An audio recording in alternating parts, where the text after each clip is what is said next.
Shalom saudara-saudara dikasihi Tuhan Yesus. Apakah bergairah pada pagi hari ini? Atau wajah-wajah yang letih dari Kopdar Bandung? Oke, yes. Saya berharap semua semangat ya karena firman itu menyegarkan. Oke, saya akan sharing tentang fondasi untuk berkemenangan. Masih di dalam tema manusia baru. Kita tidak hanya cukup puas mengetahui bahwa kita itu manusia baru.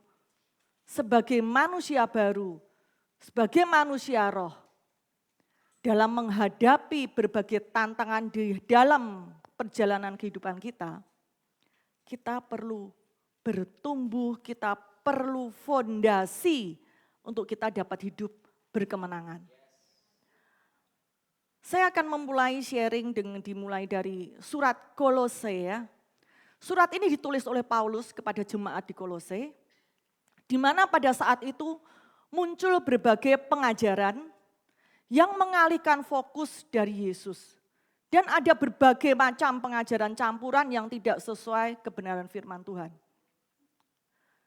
Tidak hanya pada zaman itu saja, ya, hal itu pun masih terjadi hingga saat ini, lebih banyak lagi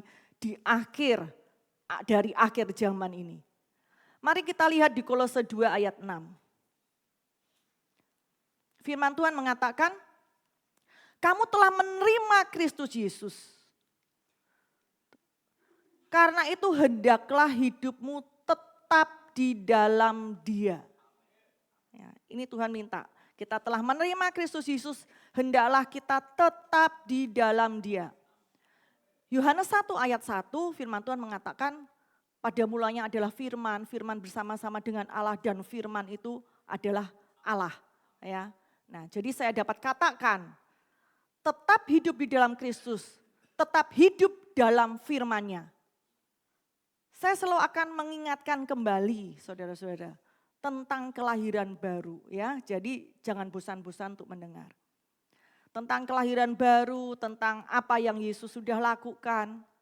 Ketika kita lahir baru seperti di Roma 10 ayat 9-10 mengatakan, kita dengan mulut mengaku bahwa Yesus adalah Tuhan dan dalam hati percaya bahwa Allah telah membangkitkan Kristus dari antara orang mati, maka kita diselamatkan. Nah, saat itu kita mengalami kelahiran baru. Apa yang terjadi ketika itu? Kolose 1 ayat 3, firman Tuhan mengatakan, ia telah melepaskan kita dari kuasa kegelapan dan memindahkan kita ke dalam kerajaan anaknya. Ya. Setelah lahir baru kita diselamatkan, kita tidak langsung pulang ke rumah Bapa bukan? Ya, kita masih menjalani kehidupan di muka bumi ini. Sebagai apa? Warga negara kerajaan Allah. Nah, juga ketika kita lahir baru, di 2 Korintus 5 ayat 17 mengatakan, siapa yang ada di dalam Kristus, ia adalah ciptaan baru. Yang lama sudah berlalu, sesungguhnya yang baru sudah datang. Perhatikan ini. Di dalam Kristus, saudara adalah ciptaan baru. Di dalam Kristus ciptaan baru. Kita menjadi ciptaan baru ketika kita di dalam Kristus. Ya. Yang membawa kita di dalam Kristus itu adalah anugerah Tuhan yang kita respon dengan iman percaya. Ngerti ya? Nah, setelah kita di dalam Kristus, tidak berhenti sampai di situ. Kita terus menjalani kehidupan ini. Jika mau terus menerima manfaat dari anugerah Tuhan, semua yang Tuhan sudah sediakan, maka kita perlu terus berjalan dengan iman merespon anugerah yang Tuhan berikan di sepanjang perjalanan hidup kita. Semoga bisa menangkap hal ini. Bisa nangkap ya? Nah, itu yang membuat kita, artinya kita tetap di dalam Kristus. Bukan dengan perbuatan-perbuatan kita yang kita lakukan atau upaya kita untuk meraih penyediaan Tuhan di dalam satu paket keselamatan itu. Jadi kita tidak berjalan dengan daging kita di dalam menjalani kehidupan kita ini. Nah, itu Tuhan minta kita tetap di dalam Kristus. Kita lihat Kolose 2 ayat 7. Firman Tuhan mengatakan, ya, tidak hanya kita tetap di dalam Kristus, namun firman Tuhan mengatakan, hendaklah kamu berakar di dalam Dia, dibangun di atas Dia. Hendaknya kamu bertambah teguh dalam iman. Hendaklah hatimu melimpah dengan syukur. Jadi dari ayat firman Tuhan ini saya mendapatkan hal ini tuh sebetulnya saling berkaitan. Antara tetap di dalam Kristus, tetap di dalam firman, berakar di dalam Kristus, berakar di dalam firman, dibangun di atas Kristus, dibangun di atas firman, teguh dalam iman dan melimpah dengan syukur. Ya. Di ayat ini kita diminta untuk tetap di dalam firman. Untuk apa? Untuk kita dapat bertumbuh supaya kita dapat berakar. Paulus mengibaratkan pertumbuhan di dalam Tuhan itu seperti sebatang pohon. Ya. Jadi langkah awal itu ada benih yang harus ditabur, harus ada benih yang ditanam. Sebelum pohon itu berdiri dengan kokoh, ya, apalagi menghasilkan buah yang lebat, harus terjadi namanya pertumbuhan supaya pohon itu kokoh dan mampu menahan unsur-unsurnya, yaitu ada batang, ranting, daun, dan berbuah yang lebat. Nah, jadi pertumbuhan dimulai dari benih akan muncul yang namanya akar dan seterusnya. Minggu lalu Bu Nini sudah menyinggung tentang akar juga ya. Nah, hari ini saya akan membahas juga tentang pentingnya akar itu. Kita perlu berakar. Akar ini itu berhubungan atau bicara tentang fondasi. Saya ulangi, akar ini berbicara tentang fondasi. Jadi kita itu seperti pohon. Jangan bermimpi pohon tersebut bertumbuh besar, selalu berbuah lebat tanpa unsur yang kokoh untuk menopangnya, yaitu akar. Ya. Nah, pohon itu harus berakar di tanah. Firman Tuhan katakan tanah itu hati kita. Jadi kita semua masing-masing memiliki tanah, ya, yaitu hati kita. Sudah sering dengar ya tentang berakar, tanah, hati. Nah, berakar di dalam Tuhan tidak lepas dari berakar di dalam kasih Tuhan juga. Di 1 Yohanes 4 ayat 8 mengatakan Allah adalah kasih. Allah itu pribadi kasih itu sendiri. Nah, di Efesus 3 ayat 18 juga berkata, aku berdoa supaya kamu bersama dengan segala orang kudus dapat memahami betapa lebar, panjang, tinggi, dalamnya kasih Kristus. Ini berbicara 4 dimensi ya, seperti lautan yang begitu luas. Nah, sekarang untuk kita menikmati kasih itu ya seberapa dalam kita mau menyelam di dalam kasihnya Tuhan. Pemahaman dan pewahyuan tentang lebar, panjang, tinggi, dan dalamnya kasih Tuhan itu juga merupakan akar yang akan menopang. Itu tidak dapat dipisahkan. Akan menjadi fondasi di dalam kehidupan kita sebagai orang percaya. Di dalam apa? Di dalam menghadapi berbagai tantangan apapun. Dan juga untuk menerima pemberian Bapa. Itu penting. Seperti akar pohon ya, yang memberi kestabilan dan mengalirkan nutrisi bagi pohon melalui akar. Demikian pula tentang pernyataan Tuhan, tentang kasih Tuhan, itu adalah landasan di mana segala sesuatu yang kita terima dari Tuhan itu dibangun. Tanpa memahami ini, kita tidak akan mempercayai bahwa kita akan menerima sesuatu yang baik dari Tuhan.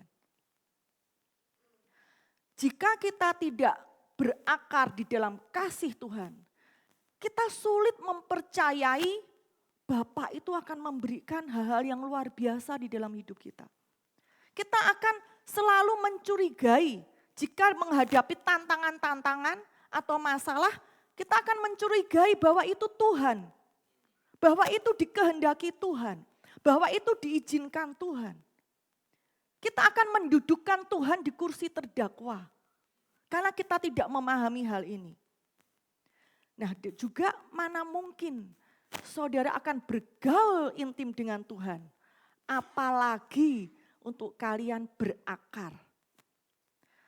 Kita akan lihat suatu prinsip mengapa tidak berakar dan mengapa dapat berbuah. Tentunya kalau berbuah itu pasti berakar, ya. Jadi kalau berbuah pasti berakar karena apa? Karena ada yang menopang, ada yang menyalurkan nutrisi tersebut. Kita akan lihat di Markus 4 ayat 16-17. Sudah sering berkali-kali kita mendengar cerita ini. Ya, di sini dikatakan ketika mendengar firman Tuhan dan merespon dengan gembira. Ya. Namun dikatakan mereka tidak berakar. Saya membayangkan, mengimajinasikan. Menerima dengan gembira mungkin ketika pengkhotbahnya menceletuk hal yang lucu, wah dia akan ketawai lucu pendetanya ya. Atau ada hal yang luar biasa dia akan mengangguk-angguk seperti wah bagus ya. Merespon hanya sebatas emosi dia sesaat itu. Semangat saat itu saja. Orang katakan hangat-hangat tai ayam. Ya, seperti itu. Ya sesaat itu saja. Hangatnya, kemudian dingin. Hanya seperti itu saja ketika ia merespon firman Tuhan. Dan firman Tuhan katakan tidak berakar. Tidak berakarnya karena apa? Ada penindasan atau penganiayaan karena firman Tuhan. Itu hanya bertahan sebentar kemudian murtad. Saya akan kasih contoh. Banyak mungkin orang ada yang bingung, apa sih aniaya karena firman? Ketika seseorang mendengarkan pengajaran bahwa kesembuhan itu terjadi, Tuhan sudah sediakan. Oleh bilur-bilur Tuhan Yesus kamu telah sembuh. Nah, saudara menerima dengan gembira. Wow, luar biasa. Kemudian sampai di rumah, saudara sharing tentang kebenaran firman Tuhan ini kepada keluarga atau kepada teman. Kemudian menghadapi respon mereka. Mereka mengejek, mereka mencemooh. Mana telah sembuh? Buktinya si A kurang apa? Dia pelayanan, dia hamba Tuhan. Buktinya belum sembuh-sembuh. Yang semula menyala-nyala langsung padam. Berhenti sampai di situ. Apalagi mau bertindak lebih jauh, enggak berani. Mana berani dia bertindak menumpangkan tangan, menyembuhkan orang? Enggak. Tidak ada buah, tidak ada yang termanifestasi. Tidak ada kesembuhan yang termanifestasi. Semangat ikut pengajaran DI, ya. Pertama kali mendengarkan pelajaran DI, wow, luar biasa. Tuhan sudah membereskan dosa satu kali untuk selama-lamanya. Baik dosa masa lalu, dosa sekarang maupun dosa yang akan datang atau nantinya. Berencana mau membagikan ke teman keluarga. Karena dia mendengar ini dia merasa dimerdekakan. Dia men-sharingkan. Apa respon mereka? Hei, lu hati-hati, sesat itu hyper grace. Hati-hati ngapain lu di situ? Keluar, jangan deketin mereka. Oh, langsung dihujat-hujat. Ya. Enak dong bisa seenaknya berbuat dosa. Ketika kita mengatakan Tuhan mengampuni dosa masa lalu, dosa sekarang maupun dosa yang akan datang, mereka mengira kita memperbolehkan, menghalalkan dosa seenak-enaknya. Nah, kemudian berhentilah men-sharingkan. Tidak berjumpa dengan murid karena sudah padam, tidak ada buah. Tidak ada hasil murid yang dimuridkan. Bahkan di ayat ini dikatakan segera murtad. Pasti saya bayangkan ada penganiayaan yang tidak sekedar yang saya ceritakan itu ya. Yang membuat akhirnya orang tuh sampai meninggalkan Tuhan. Seperti itu. Nah, di versi The Message dikatakan bahwa benih itu tertabur di kerikil. Artinya tidak dapat bertumbuh karena tidak ada tanah di situ. Bagaimana dia bisa bertumbuh? Bagaimana bisa keluar akar? Ya. Tertabur di kerikil itu tidak ada tanah, tidak akan tertanam. Disebutkan juga tadi di Markus 4 versi terjemahan baru, di tanah berbatu-batu. Artinya tidak seluruh benih itu dapat tertanam. Ya, artinya firman Tuhan itu tidak diterima dengan sepenuh hati. Selain itu kita lihat di Matius 13 ayat 19. Dikatakan, kepada setiap orang yang mendengar firman tentang kerajaan surga, tetapi tidak mengerti. Nah, ya, tidak mengerti, maka si jahat merampas. Tidak mengerti sehingga terampas. Jadi bagaimana akan tertanam? Tidak ada benih firman yang tertanam. Dari ayat yang kita sudah lihat ini, untuk berakar, firman Tuhan itu harus diterima dengan sepenuh hati. Dan yang kedua, dimengerti. Nah, kita akan lihat lagi. Di sisi lain, mengapa dapat berbuah? Dan tentunya berbuah pasti berakar. Di Matius 13 ayat 23. Di sini dikatakan, tanah yang baik, orang yang mendengar firman dan mengerti. Sehingga ia berbuah. Jadi dari ayat ini mengkonfirmasi betapa pentingnya kita mengerti. Ya. Kita semua memiliki Roh Kudus, ada Roh Kudus di dalam setiap kita. Ketika kita merenungkan firman Tuhan, kita mengimajinasikan, menggumamkan firman Tuhan itu. Roh Kudus yang akan memberikan pewahyuan untuk kita mengerti. Juga di komunitas ini, Tuhan juga memakai sarana kita belajar di kelas ada DI, Discipleship Evangelism. Di mana kita belajar, bisa menanyakan hal-hal yang kita tidak mengerti. Ya. Kemudian juga ada klub di hari Rabu untuk belajar Alkitab. Ada fasilitas yang tersedia. Nah, kita lihat di Markus 4 ayat 20 versi TSI-nya. Dikatakan ada benih yang jatuh di tanah yang subur. Yaitu menggambarkan orang mendengarkan ajaran dari Tuhan, menerimanya sepenuh hati. Nah, kita jumpai lagi sepenuh hati. Maka akan memberikan hasil yang banyak. Untuk bertumbuh berakar perlu tanah yang subur. Di sini terkonfirmasi yaitu menerima firman Tuhan dengan sepenuh hati. Ya. Nah, apa itu sepenuh hati? Kita mau tahu apa itu sepenuh hati. Amsal 3 ayat 5 di versi bahasa Indonesia masa kini dikatakan, percayalah kepada Tuhan dengan sepenuh hatimu. Dan janganlah mengandalkan pengertianmu sendiri. Dari ayat ini kita bisa melihat, kita bisa tahu. Ternyata ada dua pengertian, ada dua pemikiran. Yaitu pemikiran manusia itu hikmat manusia dan pemikiran Tuhan, hikmat Tuhan.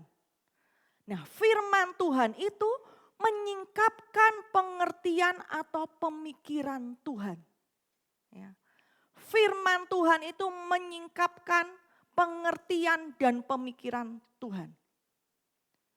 Ingat, saya akan merefresh lagi bahwa di hati itu terletak roh dan jiwa. Masih ingat? Saya harap di komunitas ini tidak ada yang bingung lagi, harus memahami tentang roh, jiwa, tubuh. Ya, di hati terletak roh dan jiwa. Roh Allah itu sudah menyatu dengan roh kita. Seperti yang dikatakan di 1 Korintus 6 ayat 17. Barang siapa menyatukan diri dengan Allah menjadi satu roh dengan Allah. Itu roh kita tuh seperti itu. Ya. Kristus sudah nyata di dalam roh kita. Roh kita sudah sempurna, dewasa, tidak perlu lagi yang namanya bertumbuh. Ya. Jadi sebagian dari hati itu sudah beres. Sebagian dari hati sudah beres. Masih ada sebagian lagi dari hati, yaitu jiwa.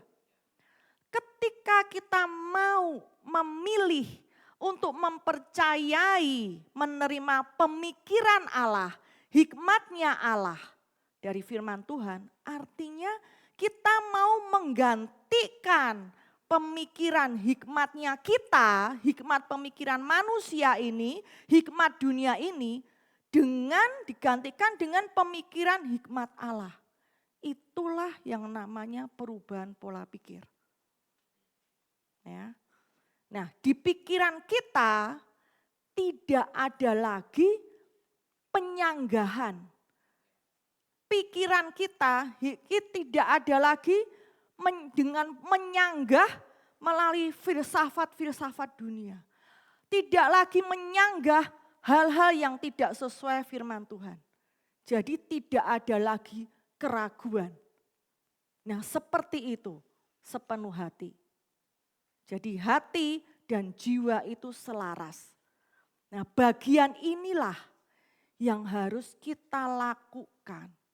Dilakukan dan pertumbuhan itu terjadi di sini, bukan di roh kita. Ya. Namun di perubahan pola pikir kita menggantikan hikmat manusia kita dengan pemikiran Tuhan. Ya. Seperti itu setiap hari kita menerima firman Tuhan untuk kita bertumbuh, berakar. Ya. Nah, kemudian apa yang dilakukan seseorang itu ketika seseorang itu bertindak melakukan sesuatu. Ya, jadi seseorang nih, saya ketika saya mau mengambil pensil kertas ini, ya, itu didasarkan dari hasil dari keputusan yang saya ambil, betul? Saya mengambil keputusan untuk saya mengangkat pulpen dan kertas ini.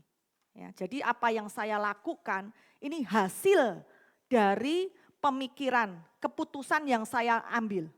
Nah, keputusan yang saya ambil itu berdasarkan dari hasil pemikiran saya. Jelas? Ya.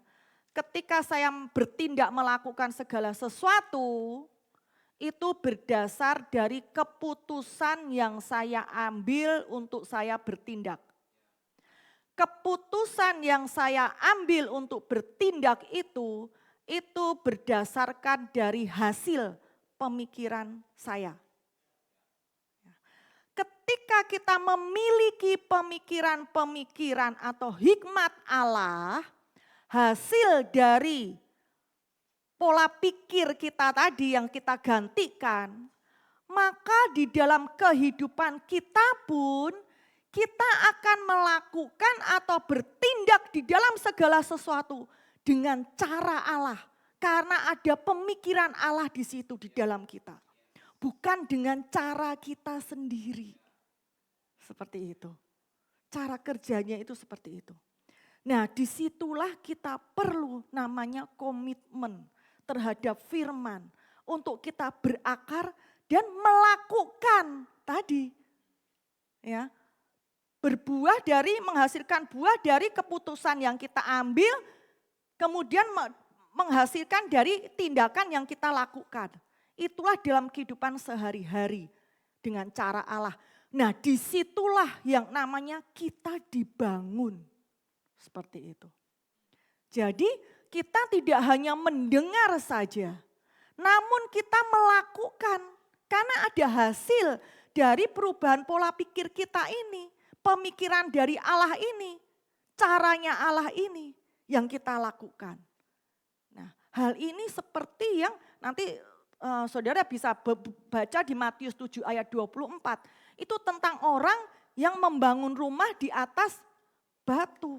Itu orang yang mendengar dan melakukan. Ya, mendengar dan melakukan. Di balik mendengar dan melakukan itu ada suatu proses. Nah, itulah yang saya jabarkan pagi hari ini. Ya. Jadi seperti itulah kita tetap di dalam Kristus, tetap di dalam firman. Kita berakar di dalam Kristus, di dalam firman. Dan kita dibangun di atas Kristus, di atas firman. Nah, itu baru 3 hal di ayat yang tadi kita baca. Tidak hanya itu, namun kita melihat lagi dikatakan teguh dalam iman. Masih ada 2, teguh dalam iman dan melimpah dengan ucapan syukur. Kita akan lihat Efesus 2 ayat 8. Efesus 2 ayat 8 dikatakan, sebab karena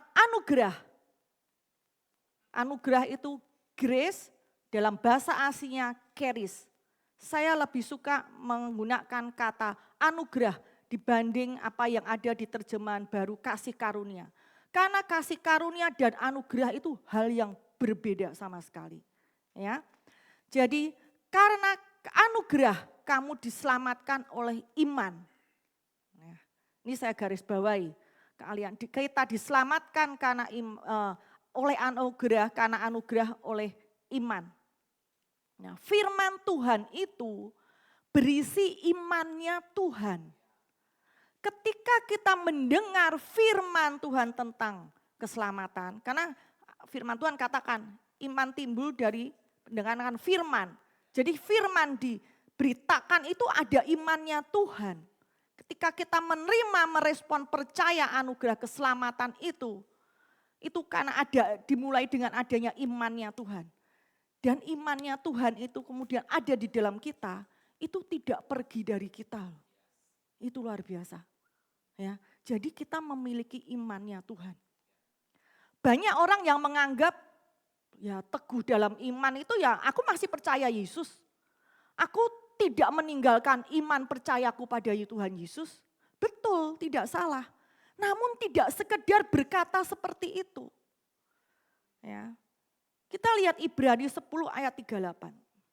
Firman Tuhan katakan, tetapi orangku yang benar akan hidup oleh iman.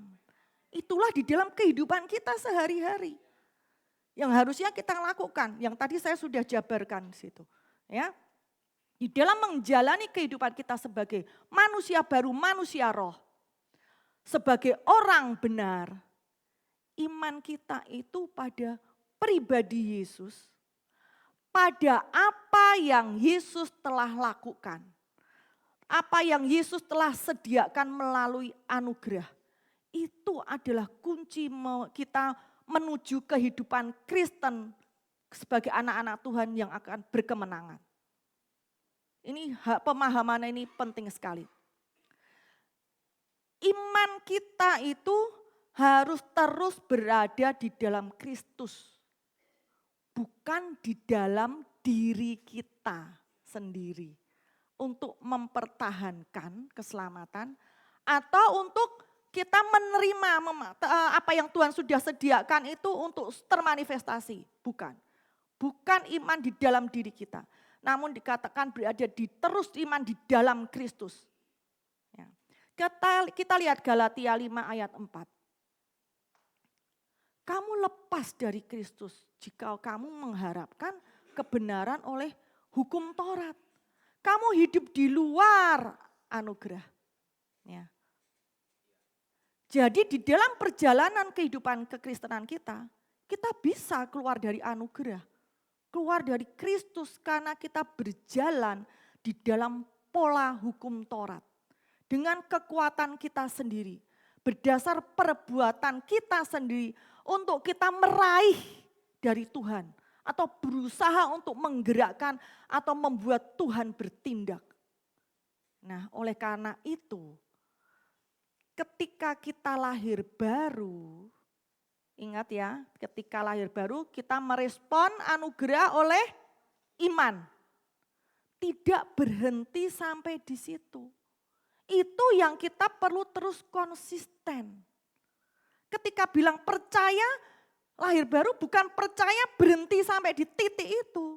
Namun terus menerus kita mempercayai. Seperti itu ya. Saya akan mengingatkan kembali. Jadi kita tetap berpegang pada anugerah oleh iman untuk menerima juga segala sesuatu yang Tuhan sudah berikan di dalam satu paket keselamatan. Masih banyak di luar sana yang belum memahami bahwa tentang satu paket keselamatan. Mereka berpikir tentang keselamatan itu hanya terbatas pada pengampunan dosa, titik sampai di situ. Ya. Padahal pengampunan dosa itu pintu di mana kita terbebas dari produk kematian, di situ ada semua penyediaan Tuhan di dalam paket keselamatan itu. Ya. Di situ apa yang menjadi kebutuhan roh, jiwa, tubuh kita semua ada. Secara roh, maka kenapa kita sudah dilayakkan? Karena firman Tuhan tadi dikatakan bahwa di 1 Korintus 6 ayat 17 dikatakan roh kita sudah menyatu. Nah di 1 Korintus 6 ayat 11 dikatakan kamu telah disucikan, kamu telah dibenarkan, kamu telah dilayakkan itu semua, dikuduskan. Ya. Jadi kita sudah layak, kita tidak lagi berdoa minta dilayakkan. Kebutuhan jiwa tentang damai sejahtera, sukacita, damai sejahtera, ada kesabaran, kemurahan, kebaikan, kesetiaan, kelemah lembutan, penguasaan diri, semua buah roh itu juga ada. Karena itu karakternya Tuhan semua sudah disediakan. Secara jasmani juga tubuh. Dia kaya menjadi miskin supaya kita kaya. Kemakmuran semua Tuhan sudah sediakan. Segala berkat rohani semua sudah lengkap. Kalau bisa dibilang kurang apa coba. Nah seperti itu ya. Nah masih banyak hal lain yang luar biasa itu Tuhan sudah berikan di dalam setiap kita yang sudah lahir baru. Namun belum semua mengetahui hal ini. Belum mengetahui sehingga dia tidak bisa memahami tentang apa dari isi paket lengkap keselamatan ini yang Tuhan sudah berikan.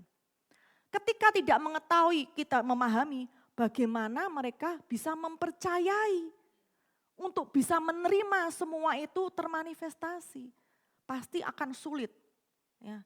Pasti di dalam mereka, di dalam pikiran manusia dia itu jauh sekali untuk menjangkau menerima hal-hal tersebut termanifestasi. Nah sehingga mereka katakan gini, aku beriman percaya. Namun kenyataannya bertindak atau memperkatakan sebagai orang yang tidak percaya. Banyak yang seperti itu terjadi. Kita lihat di Roma 5 ayat 5. Dikatakan, pengharapan tidak mengecewakan karena kasih Allah telah dicurahkan. Ya. Nah, pengharapan tidak mengecewakan karena kasih Allah telah dicurahkan. Ini luar biasa nih. Yang tadi saya katakan, jika kita tidak memahami tentang kasihnya Tuhan, kenapa itu harus jadi akar? Kita tidak punya pengharapan. Tidak ada pengharapan karena kita menganggap masa Tuhan akan memberikan. Mana mungkin Tuhan bisa semua itu Tuhan berikan hal yang luar biasa. Ya. Karena tidak memiliki pengharapan. Nah di sini pentingnya, kasih Allah telah dicurahkan. Kemudian di Yohanes 15 ayat 13 juga dikatakan, tidak ada kasih yang lebih besar daripada kasih seseorang yang memberikan nyawanya.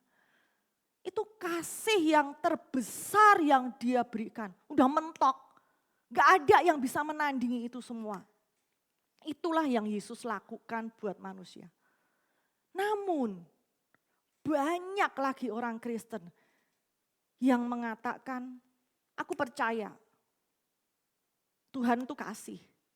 Ketika dia berdoa, dia masih meminta belas kasihan-Mu Tuhan. Selamatkan dia, curahkan Tuhan kasih-Mu. Nah, ini suatu hal yang kontradiksi. Dia bilang percaya, beriman pada Yesus. Tapi melakukan hal-hal sebagaimana orang yang tidak beriman, orang yang tidak percaya. Karena tidak memahami itu semua apa yang tadi saya jabarkan. Ya, jadi penting sekali.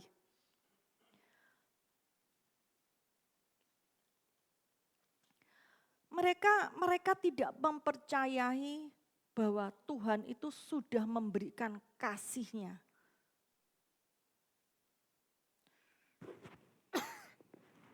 Tidak percaya padahal sudah ada bukti bahwa Yesus itu mau mati di kayu salib. Dan dia bangkit. Dia merayakan itu semua, bilang percaya. Tetapi di dalam perjalanan kehidupannya berlaku sebagai orang yang tidak percaya. Nah, ini sangat disayangkan ya. Kemudian di Galatia 5 ayat 6. Di sini firman Tuhan katakan, sebab bagi orang-orang yang ada di dalam Kristus Yesus, hal yang bersunat tidak mempunyai sesuatu artinya. Hanya iman yang bekerja oleh kasih. Ini, iman tidak akan bekerja jika kita memiliki pandangan atau image yang salah tentang Tuhan. Yang seperti tadi saya sudah jabarkan. Ya. Semakin kita mengerti, memahami, menerima pewahyuan tentang kasih Tuhan yang tak bersyarat, itu yang membuat kita itu, iman itu akan berlimpah di dalam kita. Kita bisa 100% mempercayai. Makanya betapa penting tadi yang dikatakan, betapa panjang, lebar, tinggi, dan dalam. Itu saya mengimajinasikan, itu seperti lautan yang luas, ya, yang tidak terhitung, di mana orang bilang kasih Allah, saya bilang pemandangan di atas laut, saya sudah pernah sampaikan di sini, orang melihat, ih lautnya bagus sekali, indah ya. Saya melihat seperti itu, saya lihat, oh lautnya indah. Tapi pernyataan laut itu indah, apa yang saya ungkapkan berbeda orang yang bisa berenang. Ya, dia bisa lebih jelas lagi, indah ini benar nih kelihatan. Namun berbeda lagi ungkapan seseorang yang menyelam, bisa snorkeling, bisa diving lebih dalam lagi. Dia menikmati semuanya itu. Ya, bahkan menyelam lebih dalam dia bisa menemukan mutiara, harta karun yang luar biasa. Sama-sama melihat indah. Sama-sama orang kita berkata, Tuhan kasih. Kasih yang seperti apa masing-masing kita akan berbeda. Sejauh mana kita memahami betapa panjang, lebar, tinggi dan dalamnya kasih Tuhan itu. Nah itu akan menjadi akar fondasi di dalam kehidupan kita. Membuat kita bisa berhubungan intim dengan Bapa yang mengasihi kita. Ya. Dan juga kita mempercayai Bapak kasihnya seperti itu. Dia memberikan kepadaku. Enggak mungkin dia tidak memberikan. Nah seperti itu. Ya, Bapak di dunia saja sama kita, sama anak-anak kita menyayangi, itu lebih dari itu semua. Jadi iman tidak akan bekerja jika kita tidak memiliki pandangan image, ya. Jika kita memiliki image yang salah tentang Tuhan. Semakin kita mengerti, memahami, menerima pewahyuan tentang kasih Tuhan yang tak bersyarat itu, membuat iman kita berlimpah. Dan itu juga yang akan meluap di dalam kehidupan kita. Nah, saya kasih satu contoh. Jika seseorang mengalami kesulitan di dalam keuangan. Kemudian berjumpa dengan orang yang mengatakan, aku sudah transfer uang di rekeningmu. Reaksi apa yang saudara-saudara bayangkan, atau jika itu diri saudara, Reaksi apa ketika itu? Sebagai orang yang sangat membutuhkan, mengetahui sudah diberikan. Sebagai orang yang normal, spontan dia bilang apa? Wah, thank you, terima kasih, terima kasih. Dia enggak perlu melihat ke rekening membuktikan bahwa uang itu ada di rekening. Dia tidak perlu membuktikan uang itu ada di tanganku, baru dia bilang terima kasih. Enggak loh. Tidak, dia enggak butuh bukti itu. Ya. Orang sakit di rumah sakit. Orang terdiagnosa sakit, dokter bilang pemeriksaan ini sakitnya cukup berat. Ya, hasil lab darah sekian. Kemudian dirawat di rumah sakit. Beberapa hari dokter visit. Dia bilang, Pak, Bu, ini udah sembuh. Wah, langsung pada masih pusing-pusing. Wah, terima kasih dokter, saya sudah sembuh ya. Bapak Ibu enggak perlu kan? Mana dokter, bukti labnya? Mana? Enggak kan?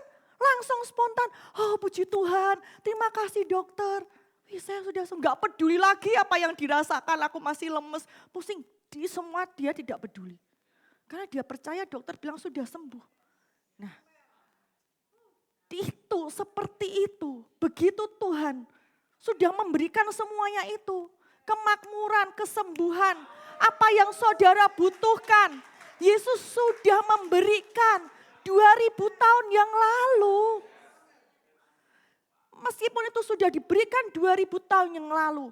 Namun dampaknya itu masih sampai sekarang, sampai selama-lamanya itu ada.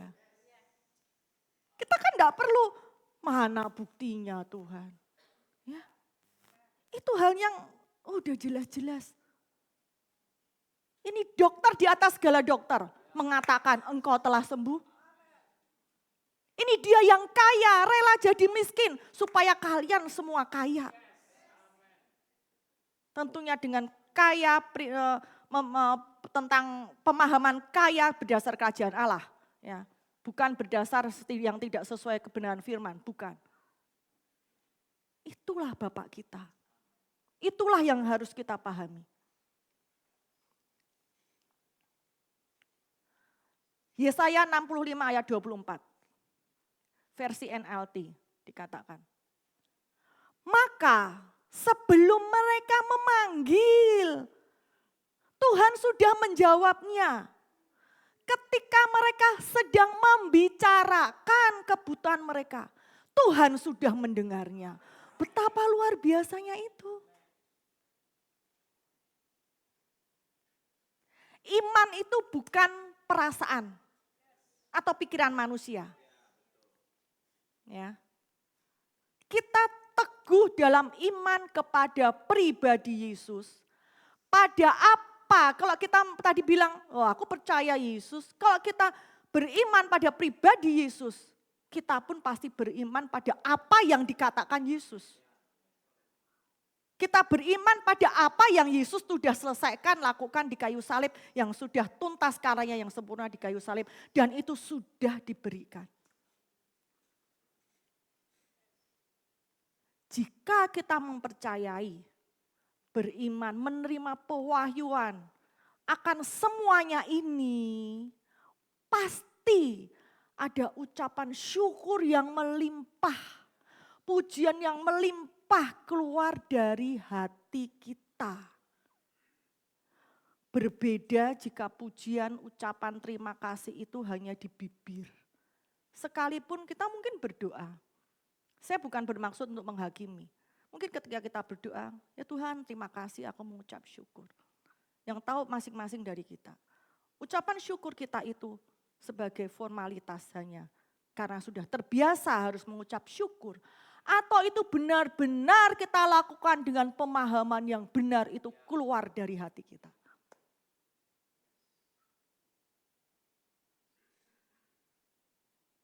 Ucapan syukur ini bukan ucapan syukur terhadap hal-hal yang tidak baik. Ya. Bukan ucapan syukur terima kasih untuk masalah yang tidak baik. Namun ketika ada masalah, kita mengucap syukur pada apa yang Tuhan sudah sediakan terhadap jawaban atas masalah kita. Kita mengucap syukur buat semuanya ini ada Tuhan, ada kebenaran firman-Nya yang membuat kita, memampukan kita menghadapi tantangan, menghadapi masalah tersebut. Jadi kita bisa melihat bahwa iman tidak akan lengkap sampai ada ucapan syukur. Karena itu berhubungan, tidak bisa dipisahkan. Ucapan syukur yang sesungguhnya keluar dari hati, karena tahu, memahami, mempercayai itu sudah diberikan. Tidak ada perbantahan di dalam pikiran hati kita. Jadi ucapan syukur adalah bagian yang sangat penting dari iman. Karena berhubungan, iman tidak lengkap tanpa ada pengucapan syukur. Jika saudara katakan aku beriman, namun tidak mengucap syukur sebelum melihat apa yang diyakini itu, dia buktikan, lihat itu termanifestasi. Nah itu perlu tanda tanya, apa maksud beriman di situ? Ya, jadi hal yang berbeda sama sekali. Dan ayat terakhir, Filipi 4 ayat 6. Janganlah hendaklah kamu khawatir tentang apapun juga. Nah ini tentang khawatir, jangan. Tuhan katakan jangan.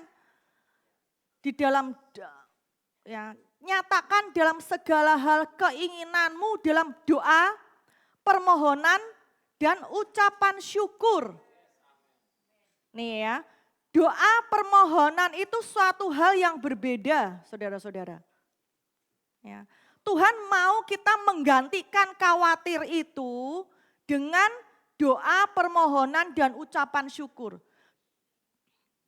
Doa dan permohonan ini dua hal yang berbeda. Doa ini berbicara tentang keintiman. Karena kita sudah tahu tadi tentang kasih Allah, tentang Tuhan yang luas, sehingga kita bisa menjalin hubungan intim, hubungan kita dengan Tuhan. Ya. Dalam doa ini berbicara tentang keintiman, kita mendengarkan Tuhan di dalam hati kita. Kita merasakan hadirat Tuhan, bukan berdasar perasaan kita. Kita menghabiskan waktu, menggunakan waktu bersama Tuhan. Jadi ada relationship itu bukan satu arah, namun dua arah. Nah itu doa seperti itu. Ya. Kita menyediakan waktu, kita berhubungan dengan Tuhan, mendengar suara Tuhan. Nah beda dengan permohonan. Ya. Doa dan permohonan suatu yang berbeda. Dan kemudian kita juga mau bekerja sama dengan Tuhan. Mana yang Tuhan perintahkan, tadi permohonan. Permohonan tentunya kita meminta hal yang bukan hal yang Tuhan sudah berikan. Ya, di mana ada hal-hal yang Tuhan mau kita itu bekerja sama untuk hal itu termanifestasi. Ya, Tuhan mau kita melakukan bagian kita untuk bekerja sama Tuhan agar apa yang Tuhan sudah sediakan di dalam roh itu termanifestasi. Nah itu yang harus kita lakukan. Jangan dibolak-balik. Apa yang harus kita lakukan, namun kita perintah Tuhan balik untuk Tuhan melakukan. Nah, jangan terjadi hal seperti itu. Ya. Jangan meminta apa yang semestinya itu sudah diberikan, namun kita masih memohon-mohon kepada Tuhan. Itu doa permohonan. Kemudian ucapan syukur. Nah, ucapan syukur ini dengan iman bahwa Tuhan telah menjawab semua apa yang kita butuhkan itu Tuhan sudah sediakan. Tuhan sudah memberikan, menyediakan. Nah kita fokus pada apa yang Tuhan sudah sediakan. Kita menyadari itu maka kita dapat bersyukur. Namun jika kita fokus secara daging, hal-hal yang di luar Kristus, hal-hal yang di luar kerajaan Allah, maka kita tidak dapat bersyukur. Contoh, saudara pergi tinggal di istana yang mewah sekali. Semuanya ada segala sesuatunya. Namun yang terjadi di luar istana itu hal-hal yang sangat berlawanan. Kondisi kumuh, kondisi hal-hal yang tidak baik itu di luar istana. Sekalipun saudara di dalam istana, namun jika pandangan fokus saudara di luar istana, saudara tidak akan bisa menikmati keberadaan saudara di dalam istana itu, betul? Saudara tidak dapat menikmati keadaan saudara di dalam istana dengan semua apa yang disediakan. Begitu pula kita dengan Tuhan. Semua Tuhan sudah berikan, kita sebagai warga negara kerajaan Allah, kita ada di dalam kerajaan Allah. Ya. Jika kita melihat atau sadar hal-hal yang di luar istana, pasti kita tidak dapat bersyukur. Begitu pula keadaan kita. Kita sudah dimerdekakan dari dosa, semestinya dosa itu sudah tidak masalah lagi. Namun ketika kita sadar akan dosa, maka kalian membuka celah iblis untuk mengintimidasi kita. Oke? Ya. Mari kita melimpah dengan ucapan syukur buat semua yang Tuhan sudah sediakan dan berikan. Tetap fokus pada Yesus, pada karyanya yang sudah selesai sempurna di kayu salib. Tuhan Yesus memberkati.